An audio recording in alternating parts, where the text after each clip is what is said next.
सबसे पहले आज की तमाम बड़ी खबरें नॉन स्टॉप न्यूज में। सतह से सतह पर मार करने वाली अग्नि 5 बैलिस्टिक मिसाइल का आज सफलतापूर्वक परीक्षण किया गया। शाम 7:50 पर एपीजे अब्दुल कलाम द्वीप से अग्नि 5 मिसाइल को लॉन्च किया गया। मिसाइल ने सटीकता के साथ अपने लक्ष्य को निशाना बनाया। इस मिसाइल में 3 चरणों वाले ठोस ईंधन का इस्तेमाल किया गया है।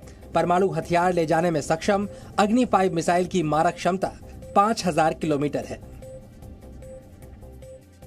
ड्रग्स केस में आरोपी आर्यन खान को आज भी बॉम्बे हाईकोर्ट से जमानत नहीं मिली।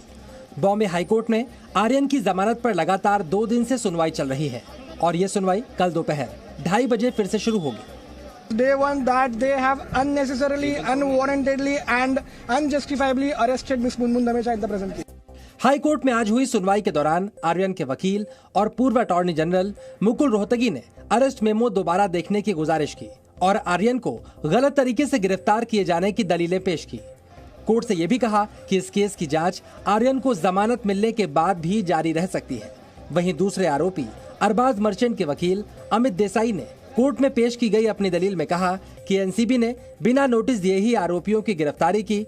वकील अमित देसाई ने पंचनामे पर भी सवाल उठाए। आगे जब रिमांड कैरी ऑन हुआ है तब इन्होंने सेक्शन 29 इन्वोक किया है जो कि कम्प्लीटली अनजस्टिफाइड है और इसीलिए हमने आज कोर्ट को भी ये रिक्वेस्ट किया है कि 29 सेक्शन के ऊपर कुछ ऑब्जर्वेशन आना जरूरी है क्योंकि 29 सेक्शन जो है वो सिर्फ कॉन्स्पिरेसी की बात करता है। एनसीबी कोर्ट में कल अपनी दलीलें पेश करेगी और आर्यन को जमानत के विरोध में अपना पक्ष रखेगी। एनसीबी के जोनल डायरेक्टर समीर वानखेड़े से एनसीबी की विजिलेंस टीम ने करीब 4 घंटे तक पूछताछ की। समीर वानखेड़े से पूछताछ उनके ऊपर वसूली और दूसरे आरोपों को लेकर की गई। आने वाले समय में आवश्यकता अनुसार उनसे और भी कागजात लिए जाएंगे और कुछ और साक्ष्य की जरूरत होगी तो उनसे लिया जाएगा। समीर वानखेड़े की बहन यास्मीन वानखेड़े ने महाराष्ट्र के कैबिनेट मंत्री नवाब मलिक के खिलाफ राष्ट्रीय महिला आयोग में SC/ST एक्ट के तहत कई शिकायतें दर्ज कराई। महाराष्ट्र के कैबिनेट मंत्री नवाब मलिक ने आज समीर वानखेड़े की पहली शादी से जुड़ा निकाहनामा ट्विटर पर जारी किया। नवाब मलिक ने समीर वानखेड़े को मुसलमान कहा और ये आरोप भी लगाया कि फर्जी दस्तावेजों के आधार पर अधिकारी बने समीर वानखेड़े ने एक जरूरतमंद दलित का अधिकार छीना। देश में एक होनहार दलित शायद किसी गांव में गरीबी में पढ़कर आगे जाना चाहता होगा, होनहार दलित का अधिकार छीना गया। समीर वानखेड़े का निकाह कराने वाले काजी ने भी समीर वानखेड़े को मुसलमान बताया। अगर वो हिंदू वहाँ जाहिर कर देते तो निकाह नहीं होता। समीर वानखेड़े की दूसरी पत्नी क्रांति रेडकर ने जवाब में नवाब मलिक पर काजी को पैसे खिलाने का आरोप लगाया।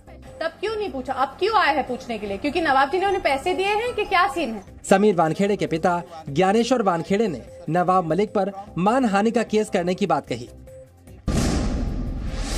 सुप्रीम कोर्ट ने पेगासस जासूसी मामले की जांच के लिए 3 सदस्यीय कमेटी का गठन किया। इसके साथ ही सर्वोच्च अदालत ने कहा कि देश के हर नागरिक को निजता के उल्लंघन से सुरक्षा देना जरूरी है और सरकार की ओर से राष्ट्रीय सुरक्षा की दुहाई देने मात्र से कोर्ट मूक दर्शक बना नहीं रह सकता। सुप्रीम कोर्ट के इस फैसले के बाद देश में सियासत तेज हो गई है। वायनाड से कांग्रेस सांसद राहुल गांधी ने कहा कि कोर्ट ने विपक्ष के रुख का समर्थन किया है। A big step that the Supreme Court has said that they're going to look into this matter. So I'm confident that we will get the truth out of this. Rahul Gandhi के इस बयान के बाद बीजेपी ने कांग्रेस को जवाब दिया। डेमोक्रेसी खतरे में है, डेमोक्रेसी पे हमला हो गया है, डेमोक्रेसी को बचाना है। भारत के संविधान पर भारतीय जनता पार्टी हमला कर रही है। यही राहुल गांधी की वोकैबुलरी है। यूपी में 2022 विधानसभा चुनाव के लिए समाजवादी पार्टी और सुहेलदेव भारत समाज पार्टी ने गठबंधन कर दिया है। इसका ऐलान आज मऊ की महापंचायत में अखिलेश यादव और ओम प्रकाश राजभर ने किया। अखिलेश यादव ने रैली में कहा कि बंगाल में बीजेपी के साथ खेला हुआ था, यूपी में खदेड़ा होगा। अगर बंगाल में कुछ हुआ है तो यहाँ के लोग भी और पूर्वांचल के लोग भी खदेड़ा कर करके दिखाएंगे, यहाँ भी खदेड़ा होगा। अखिलेश ने चुनाव में गठबंधन के 400 सीटें जीतने का दावा किया। एसबीएसपी का पूर्वी यूपी के 5 से 6 जिलों में असर है। बीजेपी ने कहा अखिलेश 25 साल तक सत्ता में नहीं आ पाएंगे। श्री अखिलेश यादव जी जैसे 2014 में आ रहे थे, 2017 में आ रहे थे, 2019 में आ रहे थे, मैं मानता हूं वैसे वो 2022 में भी आ रहे हैं, लेकिन आएंगे नहीं, अभी उनकी 25 साल तक उम्मीद नहीं। वहीं मुजफ्फरनगर दौरे में AIMIM अध्यक्ष असदुद्दीन ओवैसी ने कहा कि वो पूरा जोर लगा देंगे कि बीजेपी दोबारा सत्ता में न आए। नहीं, हमारी पूरी कोशिश यही है कि दोबारा उत्तर प्रदेश में बीजेपी की सरकार ना बने, योगी आदित्यनाथ दोबारा मुख्यमंत्री ना बने, और उसी सिलसिले में हमारी पूरी तैयारी चल रही है। आरजेडी अध्यक्ष लालू प्रसाद यादव आज 6 साल बाद किसी चुनावी मंच पर चढ़े। लालू ने मुंगेर और दरभंगा में विधानसभा उपचुनाव की रैलियां की और सीएम नीतीश कुमार पर निशाना साधा। बहुमत हमारा था, तेजस्वी का शासक आरजेडी का बेसी एमएलए था, नीतीश कुमार के सरकार का, हमें कहा कि विसर्जन हुआ है। बीजेपी ने कहा कि लालू के प्रचार में आने से उपचुनाव की दोनों सीटों पर एनडीए अब और भी बड़े अंतर से जीत हासिल करेगा। निश्चित तौर पर जीतेंगे, और लालू प्रसाद जी के जाने से तो फिर लोग 2005 के पहले के बिहार को याद भी तो करेंगे ना। वहीं कांग्रेस ने लालू के सोनिया गांधी से फोन पर बातचीत के दावे को खारिज किया। कहा, लालू वोटों के लिए भ्रम फैला रहे हैं। इस तरह की बातें जो है वो टोटली अर्थविहीन है। अगर ऐसे कुछ बात होता तो हमारे आम सभा में आते। बिहार में विधानसभा की 2 सीटों के लिए 30 अक्टूबर को उपचुनाव है। चारा घोटाले में जेल होने से लालू यादव 2019 के लोकसभा और 2020 के बिहार विधानसभा चुनाव में प्रचार नहीं कर पाए थे। पंजाब के पूर्व मुख्यमंत्री कैप्टन अमरिंदर सिंह ने आज नई पार्टी बनाने का ऐलान किया। कैप्टन ने कहा कि चुनाव आयोग से नाम और चुनाव चिन्ह को मंजूरी मिलते ही वो नई पार्टी के नाम का ऐलान कर देंगे।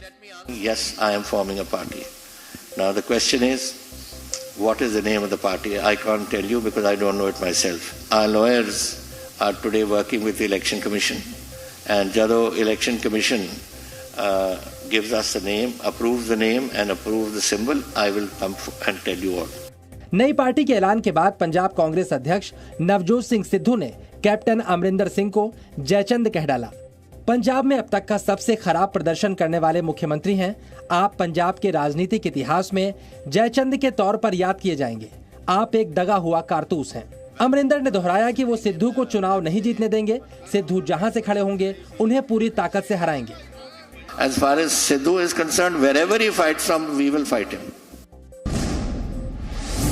दिल्ली में 90% लोग कोरोना को हरा चुके हैं। आज जारी हुए दिल्ली के छठे सीरो सर्वे के मुताबिक दिल्ली के 90% लोगों में कोरोना की एंटीबॉडी पाई गई है। इस बीच दिल्ली सरकार ने आज 1 नवंबर से नर्सरी से 8वीं तक के सभी स्कूल खोलने का ऐलान कर दिया। स्कूल खोलने के लिए नियम भी तय किए गए हैं। स्कूलों की क्लासेस 50% क्षमता के साथ ही चलेंगी। छात्रों को स्कूल आने के लिए बाध्य नहीं किया जाएगा। स्कूल की पढ़ाई ऑफलाइन के साथ ऑनलाइन भी होगी। वही स्टाफ ड्यूटी देंगे जिन्हें वैक्सीन की दोनों डोज लगी हो। दिल्ली में 9वीं से 12वीं तक के स्कूल सितंबर में खोले जा चुके हैं। 1 नवंबर से दिल्ली के सभी स्कूल खोले जा सकेंगे। कोई भी स्कूल जब खुलेगा तो किसी भी पेरेंट को अपने बच्चे को स्कूल भेजने के लिए बाध्य नहीं किया जाएगा। इसके साथ दिल्ली सरकार ने छठ पूजा को भी मंजूरी दे दी है। उप मुख्यमंत्री मनीष सिसोदिया ने बताया कि छठ पूजा सरकार द्वारा तय स्थानों पर सख्त प्रोटोकॉल के साथ होगी। पूजा में सीमित लोग शामिल हो सकेंगे। दिल्ली सरकार ने पहले छठ पूजा पर रोक लगा दी थी। बीजेपी इसका विरोध कर रही थी।